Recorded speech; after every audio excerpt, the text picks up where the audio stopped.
Vamos lá, meus caros, dando continuidade aqui a nossos conceitos doutrinários sobre crime, né, classificação doutrinária dos crimes, ou espécies de infração penal, tema deveras importante, tá caindo muito em prova, tá? Tô te dando a dica, tá caindo muito em prova, porque é uma questão que normalmente quando cai é difícil. Os alunos entendem que ela exige uma decoreba, eu prefiro que você entenda aqui as classificações. Algumas você tem que dar uma lida boa para decorar mesmo, né, porque é muita coisa. Mas se você vai entendendo aqui o jogo de palavras, fica muito mais fácil. Tudo bem? Vamos adiante, vamos lá, na tela. Continuando. Crime remetido. O que é o crime remetido? Crime remetido é a norma penal em branco. Tá? Crime remetido aqui é caso de norma penal em branco. Em que a interpretação sobre o sentido e o alcance do delito depende de um outro artigo. Então você lê o artigo, você lê o crime, você tem que se remeter para outro lugar. Fala assim, não, eu tenho que ir para lá. Isso é um crime remetido. O melhor exemplo, que na verdade é até duplamente remetido, é o artigo 304 do Código Penal, o uso de documento falso. Se você olhar o 304, a conduta dele, usar os documentos previstos 297 e 302. Opa, remete para o 297 e 302. Pena, as penas previstas 297 e 302. A pena também remete. Então é um crime duplamente remetido. Quando essa remissão está feita na pena, quando a pena é incompleta, só a pena, eu chamo de norma penal imperfeita ou incompleta. É uma norma penal, um crime imperfeito, um crime incompleto. Quando essa remissão está na pena, tá? Uma norma penal imperfeita ou incompleta. Ou uma norma penal em branco ao avesso ou ao revés. Ao avesso ou ao revés. Tudo bem? Então na tela, melhor exemplo aqui de crime remetido, artigo 304 do Código Penal. Doutrina também utiliza essa classificação, que na verdade não é nem crime remetido, para os atos infracionais. O que é um ato infracional praticado por uma criança ou adolescente? Diz lá o Estatuto da Criança e Adolescente que o ato infracional é a conduta descrita como crime ou contravenção. Ou seja, ela remete. Fala assim, ó, eu vou dar o conceito aqui para você, mas você tem que ver essa conduta onde? Código Penal, legislação penal extravagante, lei das contravenções penais. Então, o que é o ato infracional? É a conduta descrita como crime ou contravenção. Então também aí é um exemplo de tipo remetido. Tá? Um tipo remetido. Perfeito? Toda vez que um artigo ele manda você olhar em outro. Isso é um tipo remetido. Onde há... Perfeito? Na tela, vamos adiante. 304 do Código Penal. Uso de documento falso.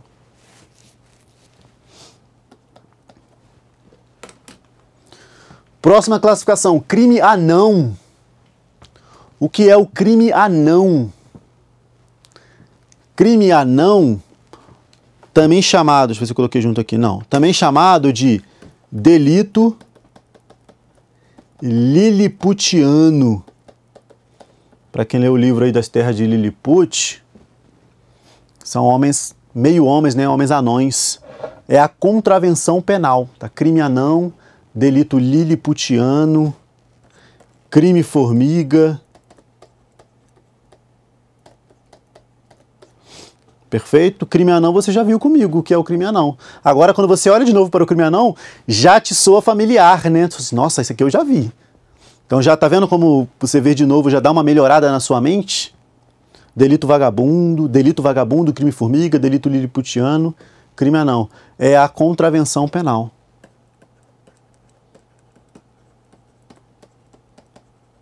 É a contravenção penal. Perfeito? Tranquilo? O que são os crimes de colarinho branco? Também pode ser chamado de crime de paletó e gravata ou crime de escritório. Não tem nada a ver com autoria de escritório, tá? Autoria de escritório é outra coisa. Crime de colarinho branco, crime de paletó e gravata, são os crimes praticados por pessoas com dinheiro. Crimes contra a ordem tributária, crimes contra o sistema econômico, crimes contra o sistema financeiro. Então são os crimes praticados pelos ricos, tá? São os crimes praticados pelos ricos. A expressão White Collar Crimes apareceu aí com Edwin Sutherland, na teoria criminológica da associação diferencial. Edwin Sutherland foi o primeiro a entender que o rico também praticava crime. Ele trouxe a expressão white collar crime, crimes de colarinho branco. Ok? Sutherland. E que são os crimes de colarinho azul? Tá? O que são os crimes de colarinho azul? Quem é o colarinho? Quem utiliza o colarinho azul, né? Também chamado de crimes de rua. Tá? Crimes de colarinho azul ou crimes de rua. São os crimes praticados pelos pobres.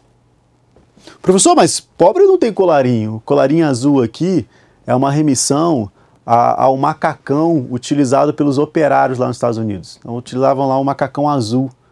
Os operários de rua, né? São os pobres, crimes de colarinho azul ou crimes de rua. São os crimes praticados pelos pobres, tá? Então, crimes de colarinho branco, eles se contrapõem aos crimes de colarinho azul. Azul, que são os crimes praticados pelos pobres. Ou crimes de rua. Perfeito? Tranquilo? Interessante, né? Vamos lá, vamos adiante. Show de bola. Aqui é uma classificação que já caiu em prova. Crime de colarinho azul, por exemplo, já caiu em prova para promotor de justiça de Goiás em 2016. As provas de promotor de justiça adoram essas classificações. Sempre cai. Sempre cai essas classificações. Crime profissional. O que é o crime profissional? É o crime habitual com o intuito de lucro. O agente aplica o crime habitual, mas com o intuito de lucro. Você já viu comigo o que é o crime habitual? Então, o crime profissional é o crime habitual com o intuito de lucro. O agente pratica lá o exercício ilegal da medicina com um intuito lucrativo, chamado crime profissional. Tivemos um exemplo aqui em Brasília, eu só estou me utilizando não estou antecipando culpa de ninguém, estou dizendo se é culpado, se é inocente, só estou me utilizando de elementos trazidos pela mídia. Tivemos, foi Brasília e Rio de Janeiro, né? Brasília e Janeiro, um chamado Doutor Bumbum. Que era o Doutor Bumbum? Doutor Bumbum, ele exercia medicina sem ser médico. E ele fazia operações ali, colocava prótese e tudo mais, e acabou morrendo uma mulher na mão dele, aí foi descoberto. E aí descobriram tudo e tal, foi preso, né? Não vi o que deu no final do caso não, mas ficou famoso aí o chamado Dr. Bumbum. Ele praticava crime de exercício ilegal da medicina, crime habitual, com intuito lucrativo, cobrava caro. Era mais barato do que os procedimentos normais, né, porque esses procedimentos são caros, ele cobrava ali mais barato. Então era um crime habitual com intuito de lucro, crime profissional, tá? Crime profissional. Na tela, vamos lá. Crime habitual com intuito lucrativo. O que é um crime de ação astuciosa? Crime de ação astuciosa é o crime praticado com o emprego da astúcia, estratagema. Exemplo, ardil, né? Ardil é o estelionato, é o furto mediante fraude. Então perceba que existem classificações que não são sinônimas. Não existe a sinonímia, mas na hora de eu pegar o exemplo é o mesmo às vezes. Então, o estelionato ele pode ser utilizado como um crime de ação astuciosa, mas ele também é crime de impressão. Crime de impressão que é vinculado à inteligência. Ok? Então, tem aqui um mesmo exemplo sendo usado para duas classificações que não são sinônimos. Perceba isso. Posso utilizar o mesmo exemplo, mas que não são sinônimos. São fenômenos diferentes daquele crime. Tá? São fenômenos diferentes que ocorrem dentro de um crime. Ok? Tranquilo? O crime pode ser ao mesmo tempo próprio, formal, concussão. Concussão é um crime próprio, também é um crime formal, que é outra classificação. Perfeito? Na tela, vamos adiante. Que o aluno às vezes quer decorar o exemplo. Não, pegar o exemplo aqui. E às vezes pega-se aquele exemplo e se utiliza de outras classificações que também é possível. Também é possível. Isso aqui tem caído de prova. Crimes naturais, crimes plásticos e crimes vazios. Normalmente em livro não tem o vazio, só tem o natural ou plástico. Tá? Normalmente não tem o vazio. O que são crimes naturais, o que são crimes plásticos e o que são crimes vazios. Interessante aí. Naturais, plásticos e vazios. Vamos lá. Crime natural é aquele que naturalmente é um crime. Olha como eu estou te ajudando. Crime natural é aquele que naturalmente é um crime. é aquele que, independentemente da sociedade, aquela conduta será considerada criminosa. Eu tenho uma forma de você lembrar disso muito simples. Muito simples. Lembre-se dos 10 mandamentos. Não roubarás, não matarás. Lembre-se dos 10 mandamentos. Lá na antiguidade, já era considerado ato criminoso o retirar o patrimônio alheio, o cobiçar a mulher alheia, o gado alheio, o matar alguém. São condutas que, independentemente da evolução da sociedade, serão consideradas crimes. Independentemente da evolução da sociedade. São naturalmente crimes. Já os crimes plásticos são aqueles que dependem da sociedade. Dependem da evolução da sociedade. E o exemplo mais utilizado para crimes plásticos são os crimes cibernéticos, que somente pôde aparecer quando existente aí a internet, a informática como um todo. No Brasil temos um grande exemplo do 154A. O 154A, trazido pela famosa lei Carolina Dickmann, só passou a existir de um caso que aconteceu, de uma violação de fotos de computador da atriz Carolina Dickmann. Por isso o nome Lei Carolina Dickmann. Então, o crime plástico é aquele que, em tese, ele só passa a existir de acordo com modificações da sociedade. Está de acordo com modificações da sociedade. Esse é o conceito que mais aparece em prova. Esse é o conceito. Tá? E dei o exemplo aqui da Lei Carolina Dickmann. Existe um outro conceito de crimes plásticos que alguns doutrinadores se utilizam, que é um pouco diferente. Eles se utilizam no conceito, um segundo conceito, que é o seguinte, esse já não é comum, tá? Só para você saber que existe um segundo conceito. Você fala assim, ó, os crimes plásticos é aqueles que defendem a sociedade como um todo. Eles nascem, melhor dizendo, zero essa parte. Crimes naturais são aqueles que defendem a sociedade, o indivíduo, o cidadão. Esse é o crime natural, é natural da sociedade defender os bens jurídicos individuais. Ok? Crime plástico seria aquele que o Estado criaria para defender a si próprio. Os crimes contra a administração pública. Então, crime plástico seria, olha, o natural defende a sociedade, o bem jurídico, é o normal. O plástico defende aqui, o Estado cria para defendê-lo. Os crimes contra a administração pública. Aí, nesse segundo conceito, é que aparece o crime vazio. Tá? Por isso que nem sempre tem o crime vazio. Porque é somente nesse segundo conceito que tem sentido ter o crime vazio. Porque nesse segundo conceito fala assim, ó, crime natural defende a sociedade. Crime plástico é um crime que, em tese, não deveria existir, alguns tipos de proteções que o Estado cria só para se manter.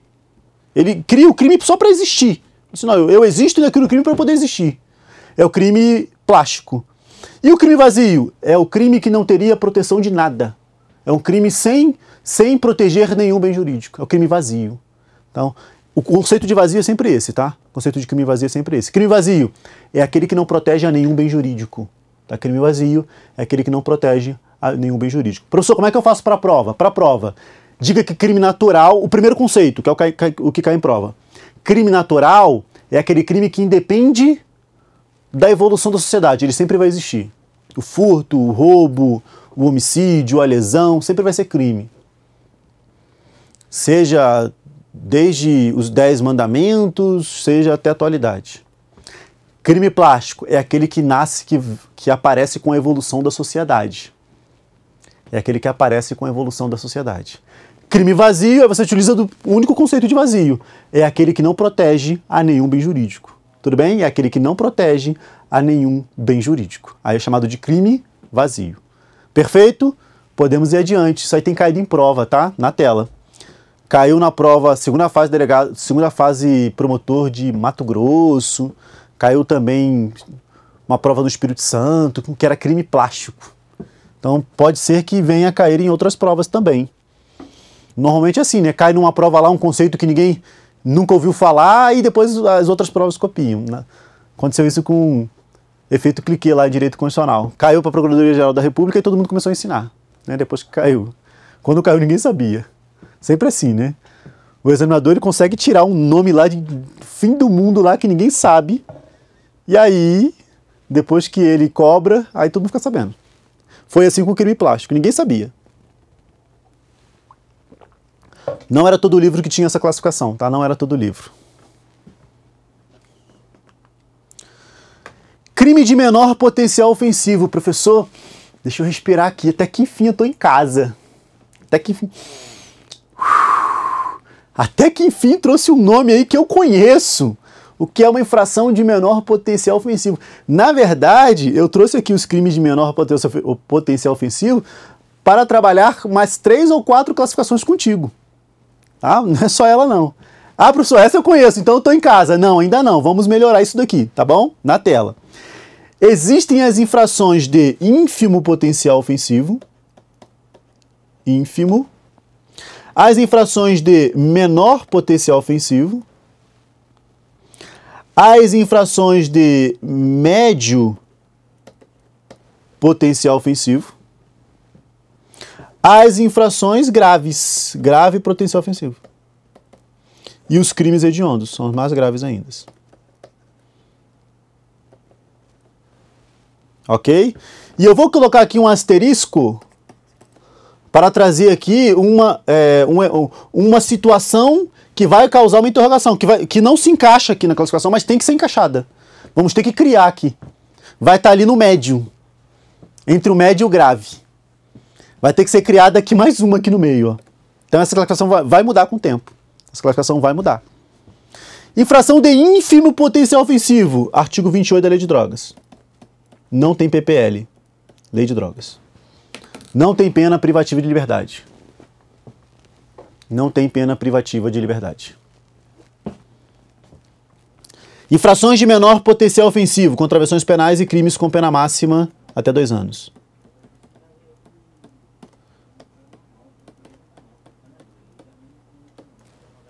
Pena máxima até 2 anos. Infrações de médio potencial ofensivo. As infrações de menor potencial ofensivo cabe transação penal e composição civil dos danos. As infrações de médio potencial ofensivo são os crimes cuja pena mínima é até 1 ano. Cabe aqui a suspensão condicional do processo, prevista lá na Lei 9.099 de 95, a Lei dos Atos Especiais Criminais. Tem uma pena mínima que é até 1 ano.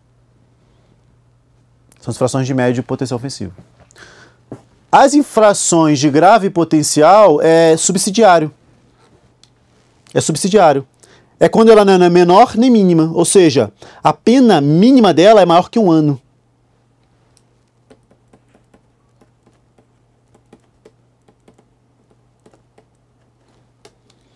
Pena mínima maior que 1 ano.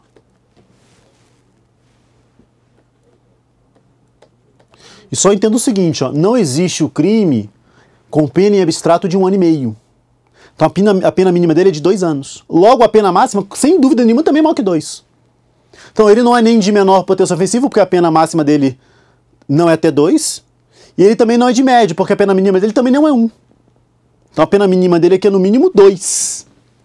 A pena mínima é 2, no mínimo é maior que 1, e a máxima vai ser maior também. E por último, os crimes hediondos. O que são os crimes hediondos? Lei na tela, para anotar, lei é aquele previsto na lei, é mais grave que o grave. Lei 8.072 de 90. Tudo bem? Infrações de ínfimo potencial, infrações de menor potencial, infrações de médio potencial, infrações de grave potencial e, por último, o hediondo. Professor, e aquela interrogação ali? O pacote anticrime, ele trouxe algumas normas e algumas delas estão suspensas, tá? Algumas delas estão suspensas aí por decisão do Supremo Tribunal Federal. Dentre as normas suspensas, temos lá o acordo de não persecução penal. O acordo de não persecução penal é quando o autor do delito faz um acordo com o Ministério Público para não ter processo. E tem lá os requisitos. O primeiro requisito é confessar. Ele tem que confessar o delito. No acordo de não persecução penal, ele tem que confessar. Somente é cabível o acordo em alguns crimes. Um exemplo de crime em que é cabível o acordo é quando a pena mínima, olha só, não é a máxima, é quando a pena mínima é até 4 anos. Então, se a pena mínima do crime é até 4 anos, cabe acordo de não persecução penal. Então, vai ter que entrar aqui numa classificação. Ele é um médio grave ali, ó. Para quem é da música aí, né, sabe? Ele é um médio grave. Ele está entre o médio e o grave. Porque O grave vai ser o mais grave que não cabe acordo. O médio é aquele que a pena mínima é até 1 ano, cabendo a suspensão condicional do processo. Então ele é um médio grave, porque a pena mínima dele é até 4 anos. Tudo bem? Um requisito aí para acordo de não persecução penal. Perfeito? Artigo, vamos lá, decorando artigo 28A. Artigo 28A do Código de Processo Penal. Tudo bem? Tranquilo? Vamos adiante então, na tela. Show de bola! Nem sempre o artigo vem com facilidade, tá? A gente tem que forçar um pouquinho para ele vir. A gente dá uma treinada, dá uma forçada e ele vem. Aí o artigo vem. Fazendo isso, com o tempo, você acaba decorando vários artigos. Professor, preciso decorar artigo? Não, pelo amor de Deus, deixa isso para mim. Deixa esse trabalho todo para mim. Tô aqui para isso. Tranquilo? Professor, preciso decorar? Não precisa, tá?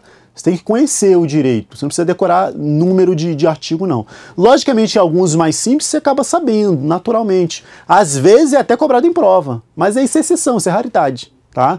Não vale a pena o aluno ficar com aquela preocupação de decorar um monte de artigo. Não precisa. Com o tempo, alguns virarão naturais para você. 121, 55, 157, 312, 213.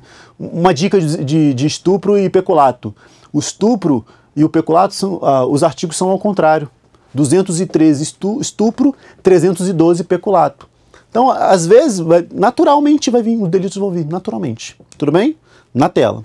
Vamos lá, alguns artigos vêm naturalmente. São os famosos, né? Quer ver um exemplo de artigo que eu tenho certeza que você sabe? Eu tenho certeza que você sabe. Nem cai em prova dessa forma, mas eu tenho certeza. Em qual artigo... parecia um absurdo perguntar isso em 1990. Em 88 parecia um absurdo. Hoje não é. Hoje é algo mais simples do mundo. Em qual artigo estão previstos os direitos e garantias individuais na Constituição Federal? É o 5º. Quem não sabe? Todo mundo do direito sabe, porque ele é muito famoso. Entendeu? Então alguns artigos são famosos, eles naturalmente, você aprenderá naturalmente. Tudo bem? Procedimento de arquivamento, 28. Então é simples, alguns são famosos. Tudo bem? Na tela. Vamos adiante, vamos lá. Então vimos aqui os crimes naturais, crimes plásticos, crimes vazios, infrações de ínfimo, menor, médio, grave e hediondo. Crimes de peita! Eita, meu Deus do céu, professor, tá viajando muito. Crimes de peita! O que é o crime de peita? Os crimes de peita, eu não coloquei o sinônimo dele, porque senão você já aprenderia de cara, tá? Para fazer aquele suspensezinho. Ele era previsto no Código Penal anterior. Tá? Ele era previsto no Código Penal anterior ao nosso, da década de 30. Era chamado de crimes de peita ou suborno. Crimes de peita ou suborno. Tudo bem? Então, o que é um juiz peitado? Não invente moda, tá? O juiz peitado. Não. O juiz peitado é o juiz que é corrupto. Tá? O juiz peitado é um juiz corrupto. Em alguns códigos não aparece esse termo, né? Juiz peitado. Então, crimes de peita, hoje seria o quê? Seriam os crimes de corrupção. Tá? Crimes de peita seriam os crimes de corrupção. Tudo bem? Peita ou suborno. Tá? Peita ou suborno. Perfeito? Na tela. Crime de sedição. Professor, primeiro você vem com peita, agora vem com sedição. Né? Tá meio estranho isso daí. Eu vou pular o sedição e vou para os crimes de perjúrio. Porque o sedição eu trouxe exemplo na próxima tela. Eu trouxe um exemplo. Então, crimes de perjúrio. O que é o perjúrio? O perjúrio é um nome dado fora do Brasil. No Brasil é chamado de falso testemunho. Então, o perjúrio é mentir perante a autoridade judiciária. Então, o perjúrio é mentir perante a autoridade judiciária. Isso é o perjúrio. No Brasil, o falso testemunho só é praticado pela testemunha. Tá? O falso testemunho, falsa perícia, só é praticado pela testemunha, pelo perito.